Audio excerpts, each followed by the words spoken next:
and love for Justin Long.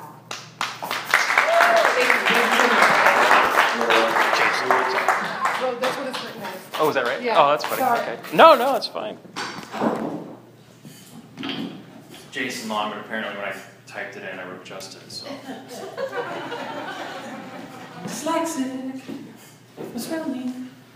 My friends give me really, really stupid advice. The latest is next month, my wife and I, we're taking our 2-year-old to Disneyland.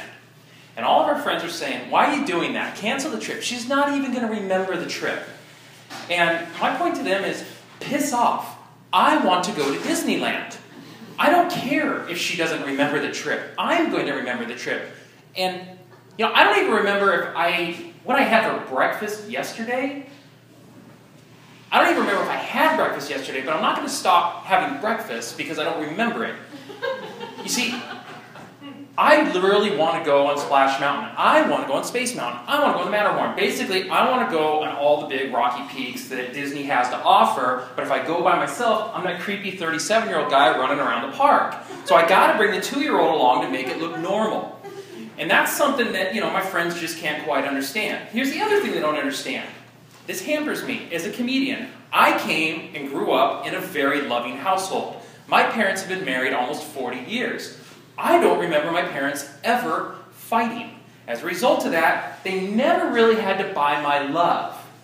Had my parents, when I was 8, had a real good, bloody, knockdown, drag-out divorce, I'm positive I would have gone to Disneyland more often. Because my dad would have used me against my mom. Okay? So Dad would have taken me to Disneyland. And then I would have came back and told my mom, she went, that fucker did what? Fuck that, we're going back to LA, we're doing Universal Studios, Knott's Berry Farm, and I'm finding you water slides, buddy, because he ain't better than me. But I didn't get that. I had a loving family. I was the kid that was jealous of the kids with divorced parents because they always got 2 birthday parties, they always got 2 Christmases, and then the kids that really had it made were the ones that when their parents got remarried, and then they had step-parents that would then try to buy their love.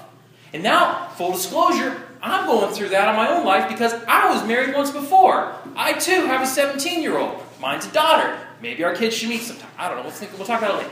Anyway, so my 17-year-old daughter, great girl, get along really well. Now, her mom, best thing that ever happened to me, her mom remarried 2 years ago to Nick.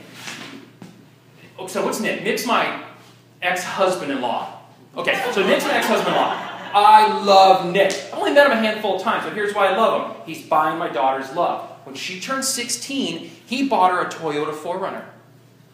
I don't drive a car that nice, but my daughter does, and I didn't have to pay for it. Plus, he's covering the insurance payments. This guy's the best, right? Okay, so here's the next thing he's done. She is going on a trip to Spain. Madrid to Barcelona, 10 days in Spain. Nick's paying for the whole thing.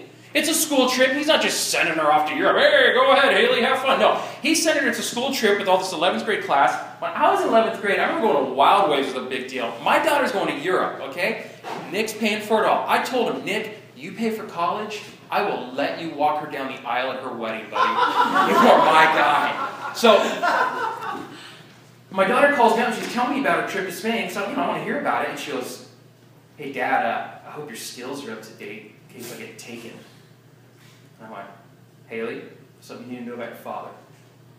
I have a very particular set of skills. Skills that I've acquired over a lifetime. And should you become taken, I will use these skills to cash in my frequent flyer miles, travel to Spain, and identify your body at the morgue. Because I'm not Liam Neeson, and neither is Nick, great as he is. In fact, if Albanians come your way, you just run the other direction, okay? And I don't even know why they're in Spain, but apparently that's their gig. They kidnap in movies. In fact, instead of Spain, maybe we should see if Nick will just pay for you to come with me and your little sister to Disneyland. That might be a better idea. Anyway, guys, I'm Jason Long. Thanks for your time.